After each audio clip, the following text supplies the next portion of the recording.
होली एक लोकप्रिय हिंदू त्योहार है जिसे वसंत ऋतु में रंग खेलकर मनाया जाता है। अन्य त्योहारों की तरह ही इसे भी बुराई पर अच्छाई की विजय का प्रतीक माना जाता है। जिस प्रकार से बाकी हिंदू त्योहारों को मनाने के पीछे भारत का इतिहास, मान्यताएं और इससे संबंधित कहानियां छिपी हुई है, बिल्कुल वैसे ही होली मनाने के पीछे भी ईश्वर भक्ति से प्रेरित एक प्रसिद्ध कहानी है जो हम सभी को जाननी चाहिए।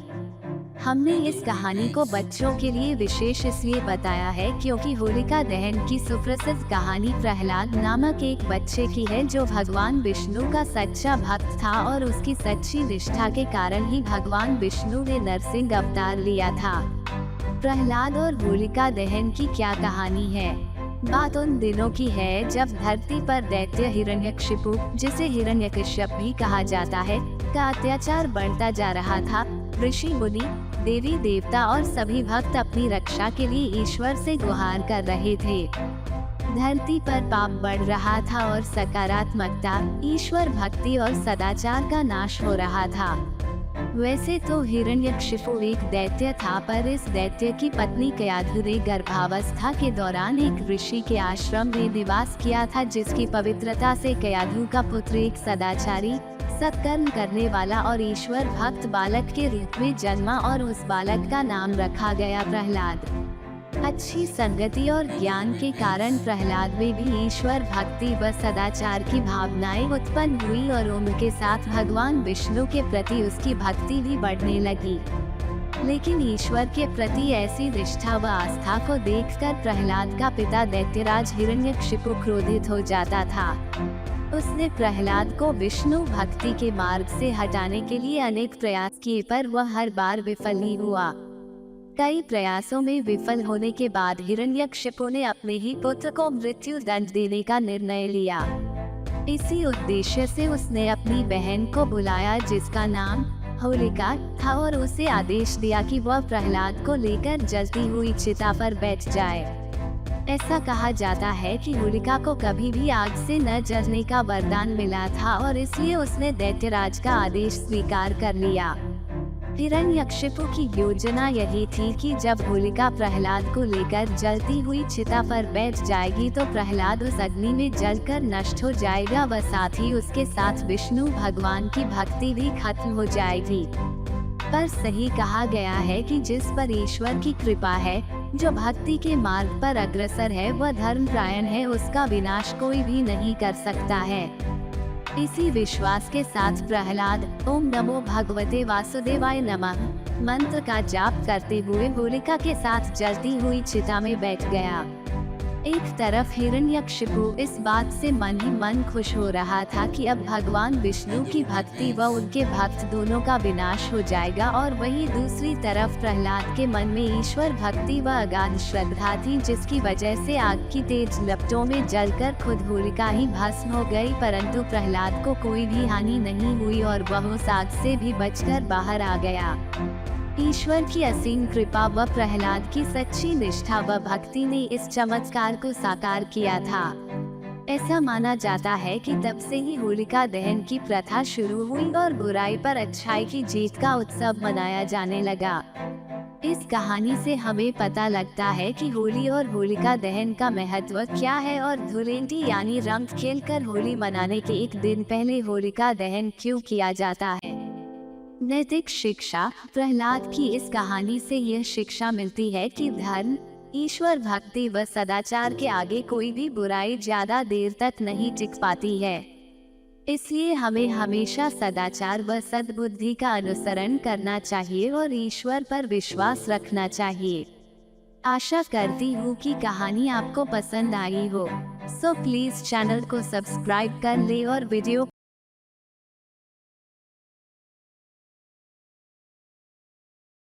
जादुई हंसिनी। एक बार की बात है, एक पति पत्नी अपनी एक बेटी और एक छोटे से बेटे के साथ रहते थे। एक दिन माँ ने अपनी बेटी से कहा, बेटी देखो हम लोग काम करने जा रहे हैं, तुम यहाँ घर पर अपने भाई का ख्याल रखना और देखो, घर की चारदीवारी के बाहर मत जाना, अच्छी बच्ची बनकर रहना, हम तुम्हारे लिए एक रुमाल लेकर आएंगे। यह कहकर वे तो अपना काम करने चले गए और वह बच्ची तो वह सब भूल गई जो उसकी माँ उससे कहकर गई थी। उसने तुरंत ही अपने छोटे भाई को एक खिड़की के नीचे घास पर बिठाया और घर के कंपाउंड में भाग गई। वहाँ वो खेलती रही और खेल में इतनी डूब गई कि उसको कुछ और याद ही नहीं रहा। इतने में एक हंसनी आई और उसके छोटे भाई को उठा कर ले गई। जब लड़की अंदर आई तो उसने देखा कि उसका भाई तो वहाँ नहीं है। वह चिल्ला पड़ी, ओह नहीं, कहाँ गया मेरा भाई? वो बेचारी इधर उधर दौड़ती फिरी पर वह तो उसको कहीं दिखाई नहीं दिया। उसने उसका नाम लेकर जोर जोर से पुकारा भी, पर उसका तो कहीं पता ही नहीं था। वो रो पड़ी और रो रो कर कहने लगी कि उसके माता पिता उससे कितना गुस्सा होंगे, पर उसके भाई ने तो कोई जवाब ही नहीं दिया। जवाब तो कोई तब देता जब वहाँ कोई होता। वह तो बेचारा वहाँ था ही नहीं, तो वह जवाब कहाँ से देता? उसको ढूंढने के लिए फिर वहाँ से वो खेतों के किनारे तक भागी गई तो उसको वह हंसनी दिखाई दे गई जो उसके भाई को उठा कर ले गई थी। वो दूर और बहुत दूर जंगल की तरफ उड़ी चली जा रही थी और उसकी आंखों से ओझल होती जा रही थी। उसको लगा कि वे हंसनियाँ उसके भाई को अपने साथ लिए चली जा रही थी। हंसनियाँ तो अपनी शैतानी और छोटे बच्चों को उठाने के लिए पहले से ही बहुत बदनाम थी। लड़की उन हंसनियों के पीछे पीछे दौड़ चली। दौड़ते दौड़ते वह एक ओवन 26 के पास आ गई। उसने ओवन से पूछा, ओ छोटे ओवन, मुझे बता ये हंसनियाँ उड़कर कहाँ जा रही हैं? ओवन बोला, पहले तुम मेरे राई के कुछ बन खाओ, तब मैं तुम्हें बताता हूँ कि वे कहाँ जा रही हैं। मैं तुम्हारे राई बन नहीं खा रही, मैं तो अपने घर में रखे गेहूं के बन भी नहीं खाती। सो ओवन ने उसको नहीं बताया कि वे हंसनियाँ कहाँ जा रही थी और वो लड़की दौड़ती हुई और आगे चली गई। दौड़ते दौड़ते वह एक सेब के पेड़ के पास आई। उसने सेब के पेड़ से पूछा, ओ सेब के पेड़, मुझे बता ये हंसनियाँ उड़कर कहाँ जा रही हैं? सेब का पेड़ बोला, तुम पहले मेरे जंगली सेब खाओ, फिर मैं तुम्हें बताता हूँ कि ये हंसनियाँ उड़कर कहाँ गई हैं। मैं तुम्हारे जंगली सेब नहीं खाती, मैं तो अपने घर में अपने घर के बागीचे के सेब भी नहीं खाती। और सेब के पेड़ ने उसको यह नहीं बताया कि वे हंसनियाँ उड़कर कहाँ जा रही थीं। वो फिर दौड़ती हुई आगे बढ़ी। दौड़ते दौड़ते वह एक दूध की नदी के पास आई जिसके किनारे पुडिंग के थे। उसने नदी से पूछा, ओ दूध की नदी, ओ पुडिंग के किनारों वाली नदी, मुझे बता ये हंसनियाँ उड़कर कहाँ जा रही हैं? दूध की नदी बोली, पहले तुम दूध के साथ मेरी थोड़ी सी पुडिंग खाओ, तब मैं तुम्हें बताती हूँ कि ये हंसनियाँ उड़कर कहाँ जा रही हैं। लड़की बोली, मैं नहीं खाती दूध के साथ तुम्हारी पुडिंग, मैं तो अपने घर की बनी हुई पुडिंग भी नहीं खाती। और दूध की नदी ने भी उसको नहीं बताया कि वे हंसनियाँ उड़कर कहाँ जा रही थी।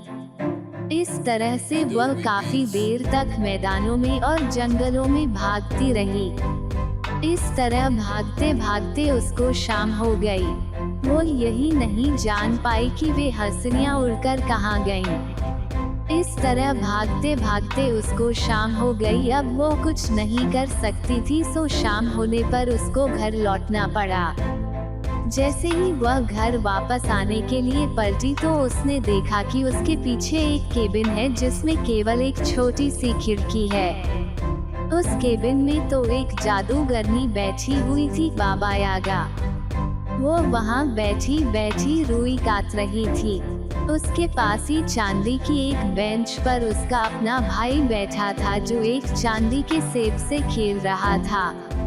वह लड़की उस केबिन में भागी गई और उस बुढ़िया से बोली, ओ छोटी बुढ़िया, ओ छोटी बुढ़िया।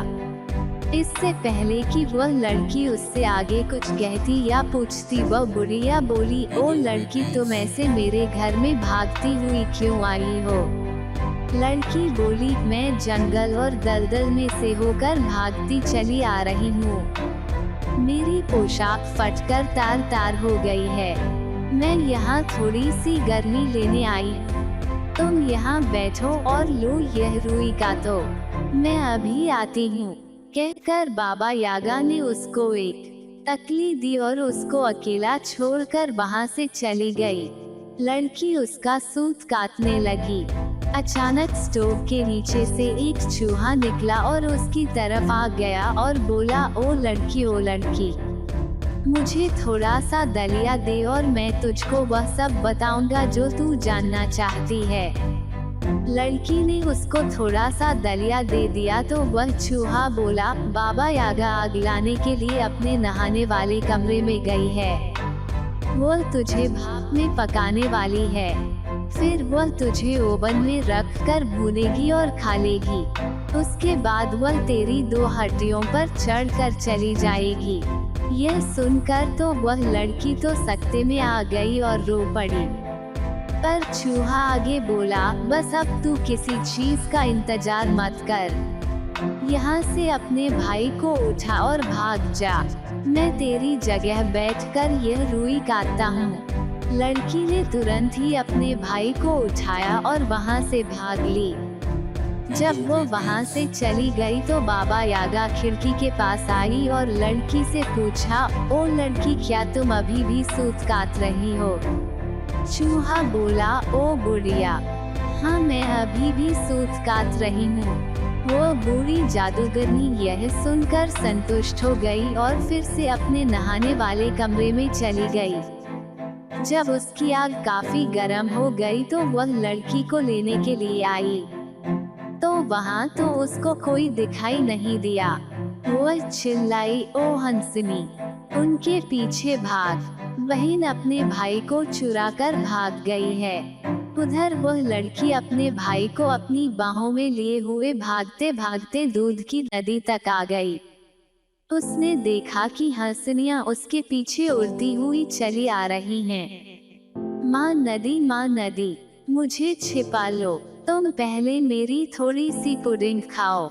लड़की ने उसकी थोड़ी सी पुडिंग खाई और उसको धन्यवाद दिया। नदी ने उसको अपनी पुडिंग के किनारों में छिपा लिया। हंसनियों ने उसको वहाँ देखा नहीं और वे वहाँ से उड़ती हुई चली गईं। लड़की ने अपने भाई को फिर से अपनी बाहों में उठाया और फिर से वहाँ से भाग ली। पर वे हंसनियाँ वापस आ गईं और उसी की दिशा में उड़ने लगी। देखो देखो, वे रही वे हंसनियाँ। अब मैं क्या करूँ? तभी उसको सेब का पेड़ दिखाई दिया तो उसको देखकर वह बोली, ओ माँ सेब के पेड़, ओ माँ सेब के पेड़, मुझे छिपा लो। सेब का पेड़ फिर बोला, पहले मेरे थोड़े से सेब खा लो।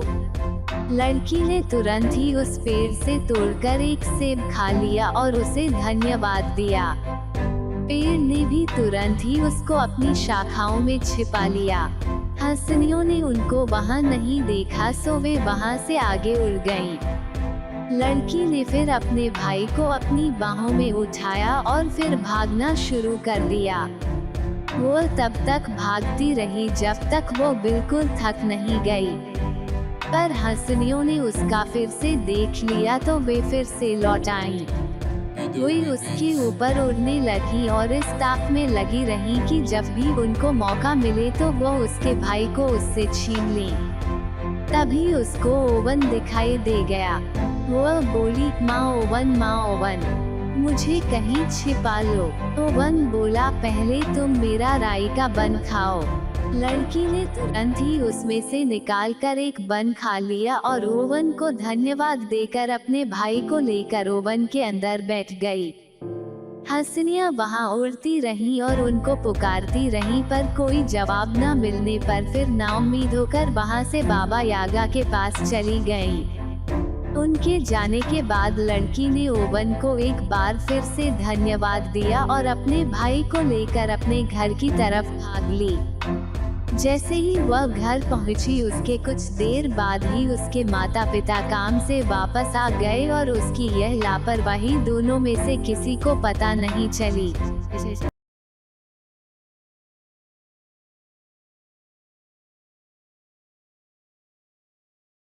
जादुई कंबल। एक छोटे से गांव में एक वृद्ध महात्मा रहते थे। वो एक कंबल लपेटे हुए और अंजनी वाद्य यंत्र बजाते हुए पूरे गांव में घूमते रहते थे और लोगों से उनका दुख दर्द पूछते रहते थे। लोगों का भी उनके प्रति काफी प्रेम स्वभाव था। उनकी खास आदत ये थी कि जब भी कोई व्यक्ति उन्हें अपना दुख दर्द बताता तो वो उस व्यक्ति का दुख दर्द दूर कर देते थे। एक दिन किसी पास के गांव से एक विद्वान पुरुष उनके गांव में आता है। उस समय महात्मा गांव के एक व्यक्ति के पास उसके दुख दर्द को पूछ रहे थे। उस व्यक्ति ने बताया कि उसके पेट में बहुत तेज दर्द हो रहा है। वो एक कदम भी नहीं चल सकता, इसलिए वह किसी डॉक्टर के पास नहीं गया। कृपया आप ही कुछ कीजिए। आदमी की दर्द भरी आवाज सुनकर महात्मा जी ने कहा, यहाँ लेट जाओ। उद्धरण चिन्ह। वो आदमी तुरंत वहीं लेट जाता है।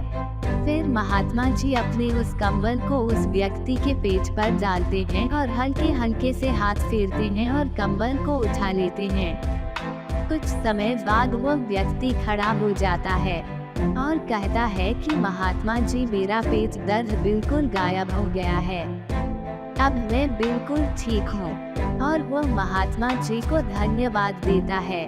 उनके इस चमत्कार को देखकर पास ही खड़े लोग और व्यक्ति कहते हैं कि महात्मा जी, आपने इस व्यक्ति के दर्द को गायब कर दिया, कृपया अब इसके घर खाना खाकर ही जाएं। ऐसा सुनकर महात्मा जी कहते हैं कि अगर तुम इतने प्यार से बोल ही रहे हो तो चलो ठीक है। महात्मा जी उस व्यक्ति के घर जाते हैं और भोजन ग्रहण करते हैं। भोजन करने के बाद वह वापस अपनी कुटिया पर आते हैं। ये सब चमत्कार होते हुए वह विद्वान पेड़ के पीछे खड़े होकर देख रहा था। कुछ समय के लिए तो वह दंग रह गया कि यह सब कैसे हो सकता है। उसने महात्मा जी का पीछा करना शुरू किया। अगली सुबह महात्मा जी फिर कंबल ओढ़कर और अंजनी बजाते हुए गांव की फेरी करने के लिए निकले। वे खेतों पर टहल ही रहे थे कि एक आदमी उनके पास आया और कहने लगा, महात्मा जी, पिछले 3 सालों से मैं अपने खेतों में अच्छी फसल नहीं उगा पा रहा हूँ। काफी मेहनत करता हूँ लेकिन फसल अच्छी पैदा नहीं होती, कृपया आप कुछ कीजिए। उद्धरण चिन्ह। पहले तो महात्मा जी ने कहा, इसमें मैं क्या कर सकता हूँ, तुम्हें अपनी मेहनत पर भरोसा है या नहीं। फिर महात्मा जी उस निराश व्यक्ति की ओर देखते हैं और कहते हैं, चलो ठीक है। फिर महात्मा अपने उस कंबल को लेते हैं और खेत की मिट्टी पर हल्के से घुमाते हैं और वापस उस व्यक्ति के पास आकर कहते हैं, अब अपनी अच्छी फसल के लिए खूब मेहनत करना। उद्धरण चिन्ह। इतने में एक दूसरा व्यक्ति आता है और कहता है, महात्मा जी, जब से आपने अपने इस जादुई कंबल को मेरे खेत की मिट्टी पर फेरा है, तब से मेरी फसल चौगुनी बढ़ चुकी है और अब मैं खुशी खुशी से अपना और अपने परिवार का गुजारा कर पा रहा हूँ। मेरी तरफ से आपके लिए एक छोटी सी भेंट। वो व्यक्ति फल और सब्जियों से भरी टोकरी को महात्मा जी को भेंट करता है। महात्मा जी उस भेंट को स्वीकार करते हैं और अपनी कुटिया की तरफ निकल जाते हैं। आज भी सभी घटनाओं को वह विद्वान फिर से पेड़ के पीछे खड़े होकर देख और सुन रहा था। अब वो समझ गया था कि महात्मा के पास एक जादुई कंबल है। वह सोचता है कि अगर वह कंबल उसके पास आ जाए तो वह अपने मान सम्मान और संपत्ति में वृद्धि कर सकता है। वह दोबारा से महात्मा जी का पीछा करता है और उनकी कुटिया तक पहुंच जाता है। अगली सुबह महात्मा जी नहाने का विचार बनाते हैं। और पास ही जंगल में बह रही नदी में स्नान करने के लिए जाते हैं। वो विद्वान भी उनके पीछे पीछे जाता है। जब महात्मा जी अपने उस जादुई कंबल को अपने शरीर से उतार के पेड़ की एक छोटी सी टहनी पर डालते हैं और नहाने के लिए जाने लगते हैं, तो वो विद्वान तुरंत उस जादुई कंबल के पास आता है और उसे उतारने की कोशिश करता है। लेकिन वो जादुई कंबल पत्थर की तरह व्यवहार करता है। वो विद्वान उसको खींचने की कोशिश करता है, लेकिन कंबल पूरी तरह से जकड़ चुका था। कुछ समय बाद महात्मा वापस आने लगते हैं। महात्मा को वापस आते हुए देखकर वह विद्वान बिना कंबल लिए ही चला जाता है। महात्मा जी आते हैं और उस कंबल को उतारकर अपने शरीर पर लपेट लेते हैं। कुछ समय बाद वो उस कंबल को धूप में सुखाने के लिए डाल देते हैं, ताकि दोबारा डालने के बाद थोड़ा शरीर को गर्माहट मिल सके। ये देखकर विद्वान को फिर से एक मौका मिल गया उस कंबल को लेने के लिए। वो तुरंत कंबल के पास जाता है और उसे उतारने की कोशिश करता है, लेकिन तेज हवा के चलने से वह कंबल ऊपर की ओर उड़ने लगता है, जिसकी वजह से वह विद्वान के हाथों में नहीं आ पाता है। विद्वान काफी कोशिश करता है, लेकिन सब नाकामयाब रहता है। इतने में दोबारा महात्मा जी वापस आते हैं। महात्मा जी को वापस आते हुए देखकर वह विद्वान फिर से पेड़ के पीछे छुप जाता है। इस बार विद्वान पूरी तैयारी करता है महात्मा जी से उनका जादुई कंबल छीनने के लिए। वो महात्मा जी की कुटिया में जाता है और उन्हें अपने घर भोजन के लिए आमंत्रित करता है। दरअसल यह उसका एक सोचा समझा प्लान था, जिससे वह महात्मा जी के उस कंबल को छीन सके। महात्मा जी उसके आमंत्रण को स्वीकार करते हैं और अगले दिन उसकी कुटिया में प्रवेश करते हैं। जैसे ही महात्मा जी उसकी कुटिया में घुसते हैं, वो विद्वान अपने असली रूप में आ जाता है। वो बड़ी ही अभद्रता दिखाते हुए महात्मा से कहता है, आप अपने इस जादुई कंबल को मुझे दे दो। उद्धरण चिन्ह। ये सुनकर महात्मा जी आश्चर्यचकित हो जाते हैं और पूछते हैं, आखिर तुम्हें ये कंबल क्यों चाहिए? उद्धरण चिन्ह। इस पर विद्वान कहता है कि यह एक जादुई कंबल है, जिससे मैं अपने हर बिगड़े हुए काम को सुधार सकता हूँ और ढेर सारा धन कमा सकता हूँ। विद्वान के ऐसे विचार सुनकर महात्मा जी काफी दुखी हुए, लेकिन विद्वान नहीं माना, इसलिए महात्मा जी ने अपने उस कंबल को विद्वान को सौंप दिया और वहां से अपनी कुटिया के लिए रवाना हो गए। अगले दिन विद्वान उसी गांव में उस जादुई कंबल को लपेटे हुए और अंजनी बजाते हुए निकलता है। लोग उसे देखकर हंसते हैं कि ये देखो पागल आ गया, इतनी गर्मी में भी कंबल लपेटे हुए हैं। लोगों की ऐसी बातें सुनकर वह हैरान रह जाता है, लेकिन फिर आगे बढ़ने लगता है। आगे एक व्यक्ति खाली टोकरी लिए हुए आ रहा होता है।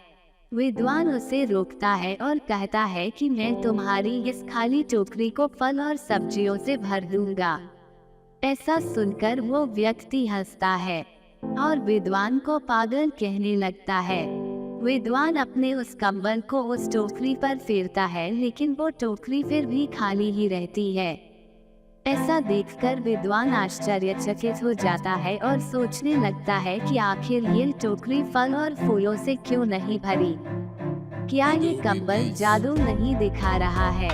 उसके बाद आगे चलकर एक व्यक्ति अपने पैरों के दर्द के मारे चिल्ला रहा था। विद्वान उसके पास जाता है और कहता है, मैं तुम्हारे इस दर्द को दूर कर सकता हूँ। वो अपने कंबल को लेता है और उसके पैरों पर फेरने लगता है, लेकिन पैरों का दर्द खत्म नहीं होता है। ये सब देखकर विद्वान समझ जाता है कि यह कोई जादुई कंबल नहीं है। अगली सुबह विद्वान महात्मा की कुटिया में जाता है, उन्हें उसके कंबल को वापस करता है और कहता है, महात्मा जी, मुझे आपका ये जादुई कंबल नहीं चाहिए, यह मेरे किसी काम का नहीं है। महात्मा जी कहते हैं, यह कोई जादुई कंबल नहीं है, बल्कि अगर इंसान का मन साफ हो तो उसकी कही हुई बात और उसका हल किया हुआ काम सही साबित होता है। ये सब सुनकर विद्वान अपनी गलती को मानता है और उनसे इस गलती की क्षमा भी मांगता है।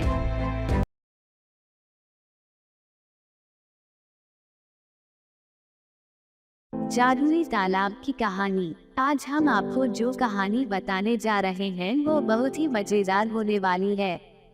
साथ ही बता दें कि इस कहानी से आपको बहुत कुछ सीखने को मिलेगा, क्योंकि हमने इस कहानी से समझाया है कि आप कैसे एक नए राह पर चल पाएंगे। हमारा एकमात्र उद्देश्य है कि आप इस जादुई तालाब कहानी से कुछ अनोखा सीख सके। हमारा दावा है कि आपको जादुई तालाब की कहानी बहुत पसंद आएगी। जानकारी के लिए हम आपको बता दें कि ये जादुई तालाब कहानी आपके बच्चों के लिए खास तौर पर तैयार की गई है, ताकि बच्चों का मनोरंजन किया जा सके और उन्हें हमेशा खुश रखा जाए।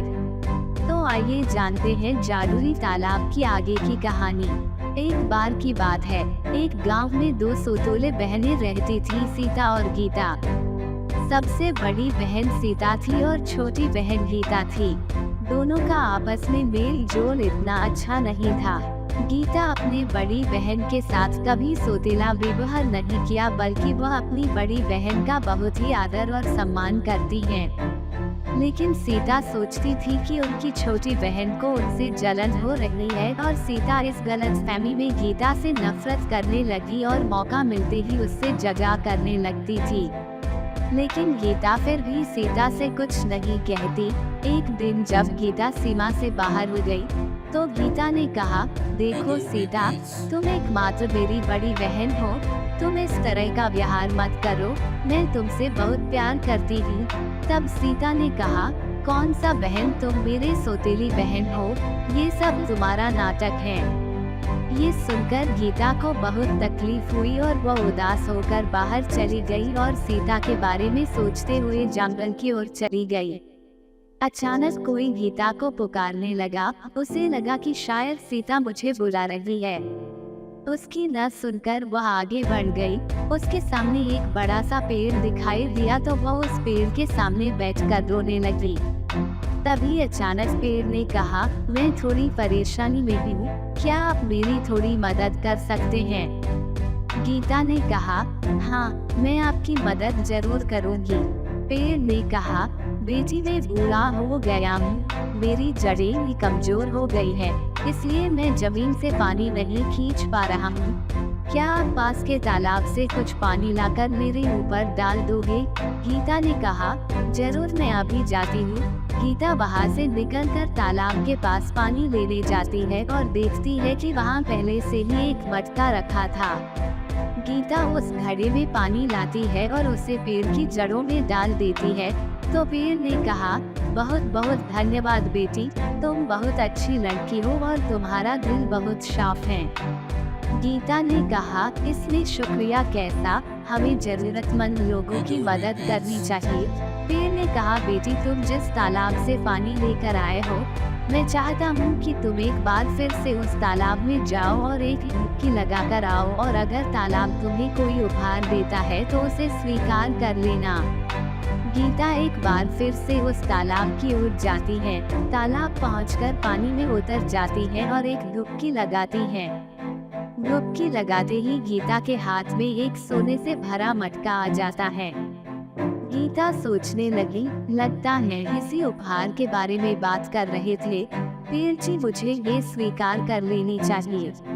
इतना कहकर गीता सोने से भरे उस घड़े को लेकर अपने घर की ओर जाने लगी। घर पहुंचकर गीता अपने माता पिता को सोने से भरा घड़ा देती है और सारी बातें बताती है। ये देखकर सीता को जलन होने लगती है। माता पिता के जाने के बाद सीता गीता के पास आती है और कहती है, तुम्हें सोने से भरा हुआ घड़ा कहाँ से मिला? गीता ने कहा, मैं इसे जंगल के पास के तालाब से लाई हूँ, लेकिन तुम मुझसे इतने सवाल क्यों पूछ रही हो? सीता ने कहा, तुम अपने हिस्से का सोना लेकर समझते हो मैं अपना हिस्सा छोड़ दूँ? मैं अपनी हिस्से लेने बाहर जाऊंगी। गीता ने कहा, मैं जो सोना लाई हूँ वह तुम्हारा भी है और हमें सोना नहीं चाहिए। तब सीता ने कहा, तुम अपना राय अपने पास रखो, मैं जाऊंगी। दूसरे दिन सीता तालाब की तलाश में निकल जाती है और जादुई तालाब के पास जाने लगती है। रास्ते में सीता को भी वह पेड़ आवाज देता है और पेड़ कहता है, बेटी ओ बेटी, क्या तुम थोड़ी देर रुक सकती हो? सीता ने कहा, वाह बोलने वाला पेड़, ये तो कुछ नया लगता है।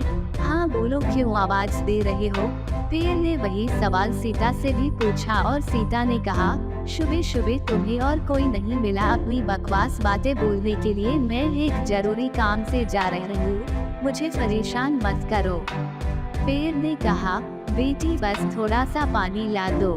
सीता गुस्सा हो गई और कहा, तू ऐसे नहीं मानोगा, रुक मैं तुझे अभी पानी पिलाता हूँ। ये बोलकर सीता पेड़ को परेशान करने लगी और वहाँ से चली गई। थोड़ी देर में वह तालाब के पास पहुँच जाती है। फिर सीता कहने लगी, हाँ यदि वह तालाब है, जल्दी से उतर कर मैं एक डुबकी लगाती हूँ। सीता तालाब में उतर कर एक डुबकी लगाती है। डुबकी लगाते ही सीता के पैर में एक सांप काट लेता है और वह चीखने लगती है। इधर सीता को न आता देख गीता बहुत परेशान हो रही थी।